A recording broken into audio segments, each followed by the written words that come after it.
Welcome back, everyone. Welcome back to another week, another edition of the Sparkling Tuna Cup. Sparkling Tuna Cup number 49.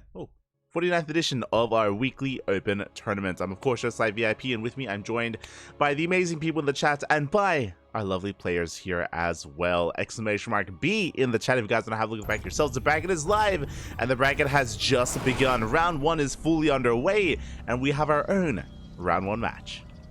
Here we go. It is going to be a PvT, and spawning in the bottom left-hand corner of Alkione, we have our South Korean Protoss player, the Teal Protoss, representing himself, currently teamless. It is LunaSea. And spawning in the top right-hand corner, we have his opponent. We have the American Terran, the green Terran player, representing Alpha X. It is Droptimus. Here we go again. Welcome, everyone. Welcome. It's great to be back here. Of course, last night we had a bit of a marathon of a broadcast. We went from Sea Duckling Open into World Team League into Hatchery Cup. We actually ended the broadcast at 4 a.m. last night. It was 4 a.m. in the morning when we finished casting. It was crazy. And I was happy to go to bed after that. Now it's time to do it all over again. Let's go.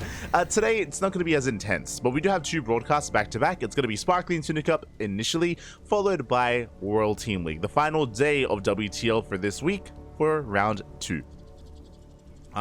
We might run overtime with Sparkling Tuna Cup. Right now, WTL is scheduled to start in 3 hours.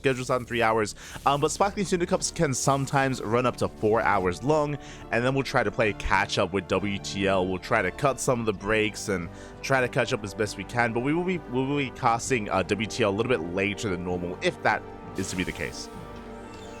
If the Tuna Cup does run on a little bit longer, but we'll be focusing on finishing Tuna Cup first before diving into WTL.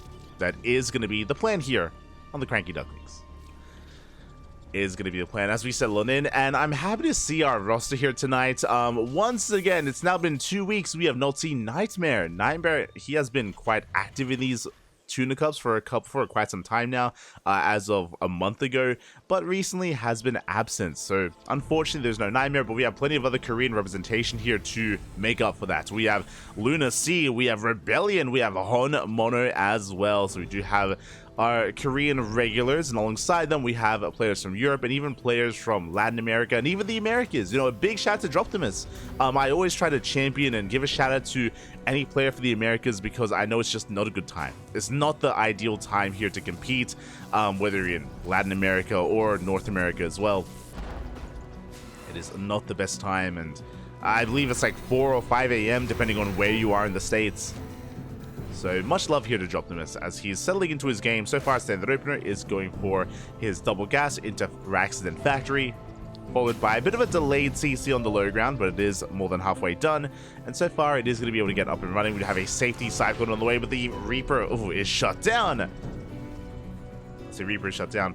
I was meant to say is the Adept does shade in. We do focus on the SCV. We focus on another second SCV here in the main base. A lot of kills here already. We do delay that command center, and that's a big delay here. Droptimus has to fight for control of the low ground, but the second Adept does arrive, and LunaSea is snowballing out of control already. The Reaper goes down. Marines go down. SCVs, they cannot get close to this. Finally, the Cyclone arrives, and with the arrival of the Cyclone, we should shut down these Adepts. But again, it's just such a massive delay here, and LunaSea has already done more than enough. Finally, the Adepts are forced back, but it's a rough start here for Droptimus, as we have to get back into that production, back into the production of the CC, of that starport. Back at home, LunaSea going for his take of choice is going to be a Twilight Council opener here from our Teal Protoss. We're going into Blink. And how aggressive are we going to be? Okay, we have 2 gateways in the main. We have 1 gateway here at the natural. It's going to be 3 gate Blink in total. We could even throw down a 4th gateway as well, which I would not blame LunaSea. Considering the advantage that we have in the early game, it's possible that we could just press that advantage, push out across the map, and try to end things here and now. And now we're moving on with a handful of units. There is no 4th gateway yet. Blink is almost done at this point.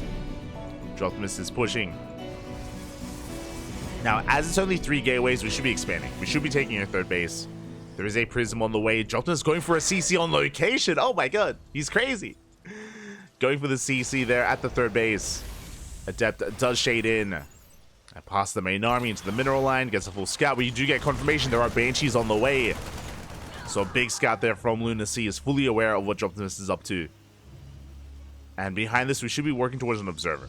I mean, we have initially the War Prism to reinforce, but observer should be on the way behind this. No bunker on the low ground. Ooh, no tank production either.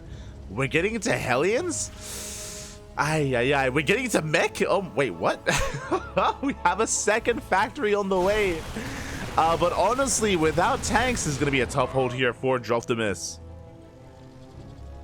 It is not going to be easy. The Prism has arrived. Stalkers, they can focus down the Cyclone. Second Cyclone arrives as well, but alas, we just don't have enough firepower. There's no stim. There's, of course, no bio upgrades. Only the one Cyclone. The Banshee doesn't have cloak yet.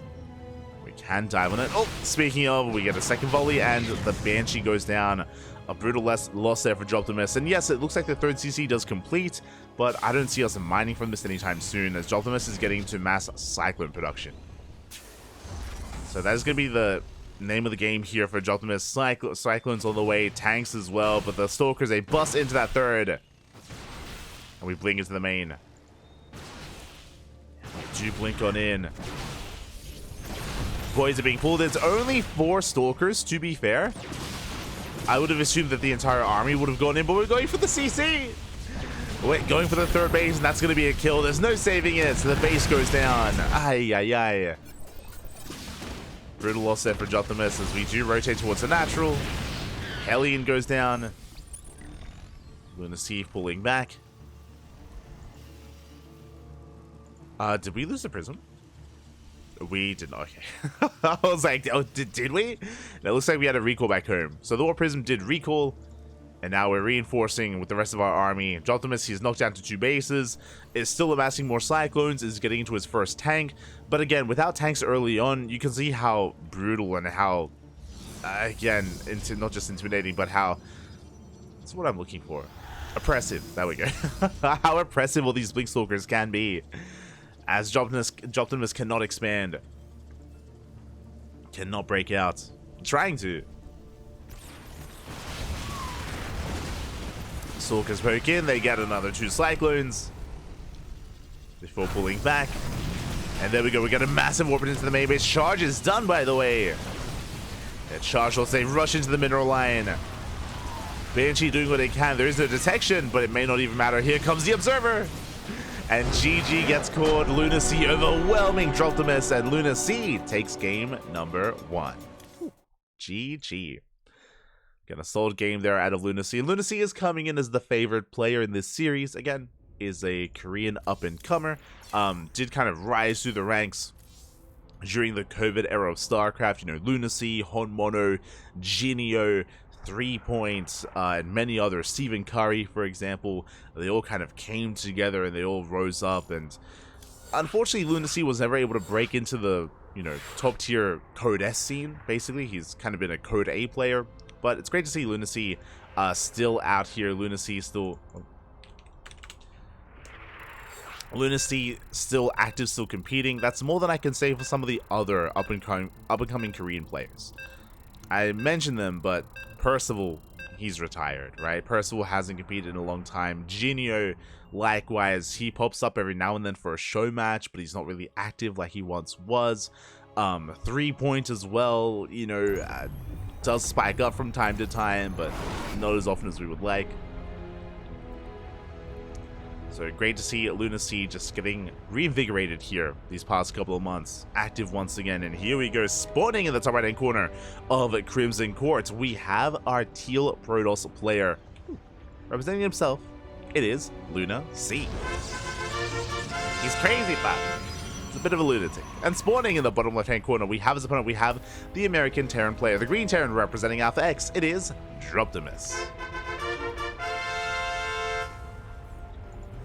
And Alpha X, they did used to have a very big amateur community. For those that remember, back in the day, Alpha X was Psionic Aftermath. This was, geez, how long ago was Psionic Aftermath? This was like 2018, 2019, 2017, like pre-COVID. There was Sonic Aftermath. They were very active. They were hosting their own show matches. They, of course, had a big amateur team. They started to sign some pro players. And then they did kind of revamp themselves, and they reformed as Alpha X. This was around 2019-2020 era of StarCraft. They were kind of like a sister team to us, so the Cranky Ducklings. We were quite close with a lot of the people behind Alpha X. And yeah, they were able to, you know, grow quite large, host their own events. They were able to sponsor events, sponsor a lot of players. And nowadays, I say nowadays, not actually too long ago, Alpha X, they did kind of close their doors for the most part. They announced that their pro roster was disbanding, but I believe that their amateur community, you know, I'm talking about, like, you know, their platinum players, gold players, diamond players, masters players, I believe they're still active, they're still together. And yeah, it's great to see Droptimus still rocking that clan tag. A logo that I haven't seen for a while now, actually. It's been a good couple of months, maybe even a year, since I've seen someone on Alpha X. The good old days. I remember when they were still coming up with their team name in the aftermath of Sonic Aftermath.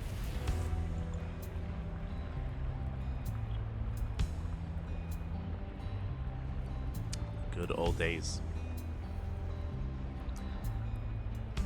As for now, we do see LunaSea just settling into his own gate expand. All right, I was trying to remember what happened to the Alpha X players, but if you remember, in kind of the dissolution of Alpha X, that's when Maturino Esports, they were able to pick up a bunch of the ex-Alpha players. They picked up Estrella for a while. They picked up Future, for example, Arrowfire, Demi. Maturino, they were able to gather up a bunch of those players. Some of them have since left Maturino.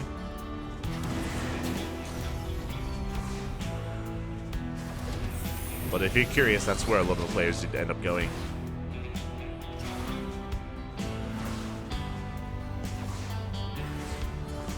As you see, LunaSea just going to be harassing across the map. Once again, going to be delaying the CC on the low ground. It's going to be another factory-based opener, or racks in the factory.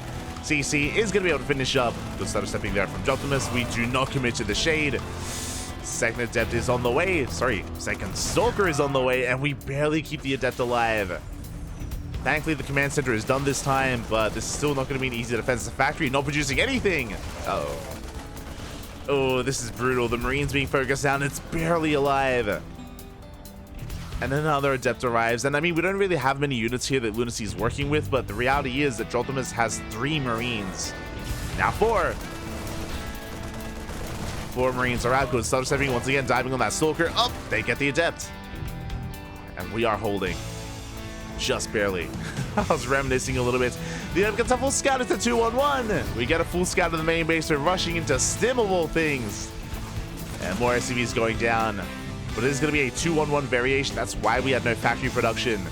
We're going for the reactor. This is for an add-on swap. So basically, the way this build works, as we are bleeding out more SCVs, is that we're going for an add-on swap into medevacs. We're going to be hitting a stim timing with ideally 16 Marines. The problem here is that Droptimus has been bleeding out a lot of units. He's been bleeding out a lot of units already. So this double medevac drop timing, this stim timing, is going to be weaker than normal.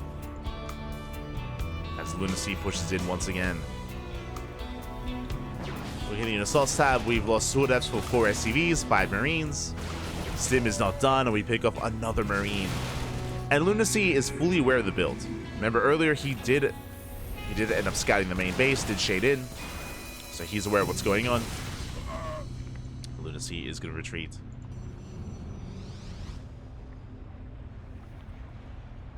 Behind this, once again working towards Blink. He's got 3 gateways.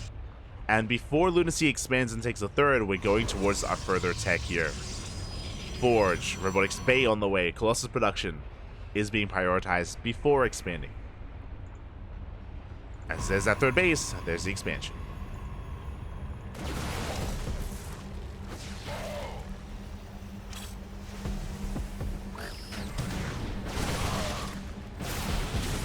As we do someone foot up. Oh my god. We do someone forward to focus on one of those Stalkers. Not a bad pickup here from Droptimus.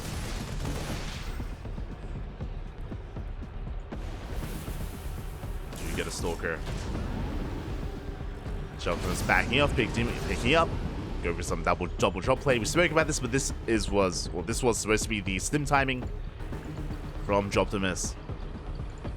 As he is moving out. As he moves out, looks like we do miss each other. Stalkers likewise going through the center of the map. No bunker, no tank, no nothing back at home. Uh-oh. LunaSea's pushing in, but do we force a recall? We force the army back. And there it is. We do recall back home. We recall towards the natural. Main base is exposed. Do manage to get a couple of workers. Yeah, one probe goes down. That's a kill on the forge. Oh no! We get a snipe on the forge, but we lose a full medevac of units. Oh god. Not like this. Full medevac goes down. But at least we did force back the army. As LunaSea is still expanding, saturating his third base, getting into Colossus production as we speak, and Droptimus back at home, getting into his own 5-rack setup. I say 5, we're getting up to 6 racks here in the main. Third TC almost done. I'm still concerned about our lack of units here to defend. Again, we could try to hold on with this if we only had a bunker. There we go. Tank on the high ground will help. Tank comes out just in time. Turret finishing up as well, just in case there were something like an observer.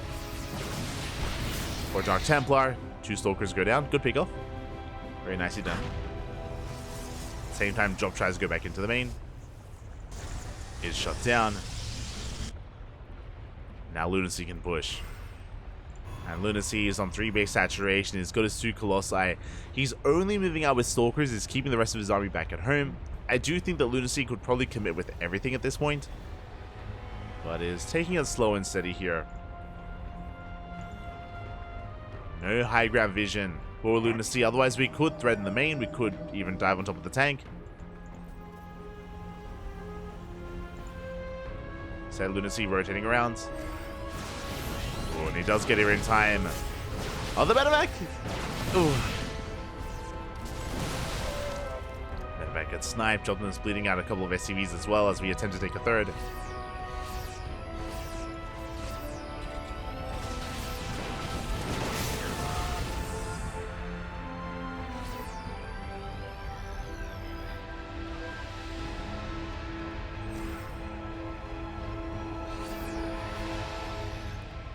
And now LunaSea finally, with his entire army is pushing, does consolidate his forces, moving out with his Colossi, Charge Lots, Stalkers. +1 is finishing up. We have a couple of force fields available. Here comes the War Prism to reinforce. But I say reinforce, but going for a backstab into the main at the same time. As Droptimus is double expanding. And can he somehow survive this? As LunaSea has been left alone this entire time, has been, again, getting some nice trades. Now we're collapsing on top of the 1 tank here from Droptimus. It's not going to be enough. We could just commit, but no, we're going to be backing up for now.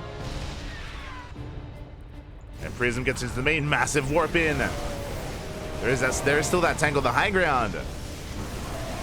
LunaSea bleeding out a lot of Zealots. Yeah, the Archons are a little bit too far back. Boys are being pulled into 2 Colossi though. And the mineral line melts. The army as well. At the same time, Zealots in the main. They're wreaking havoc. They have control of the main base. GG, well played. Good luck gets called.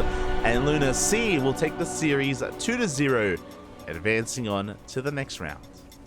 GG. GG, well played. Congratulations here to LunaSea as he does take the series. Again, did come in as a favored player, but a shout out to Droptimus because again, Droptimus, he's a diamond player, you know, and that's no slight against him, but he's still up against a GM. He's still up against a pro or even a semi-pro in LunaSea. So it's not an easy kind of player to go up against. It's not easy to, you know, have the courage to sign up to some of these tournaments and to partake and to go up against some of these bigger names. So much love. Big shout out to Droptimus. Thank you so much for competing. And a shout out to everyone that did sign, to all the amateur players that also signed up for this tournament. It wasn't just Droptimus. We had a couple of other players as well looking to take part, looking to test their mettle against some of these GMs. GG. GG, well played. And now we're getting into our next series. Oh boy.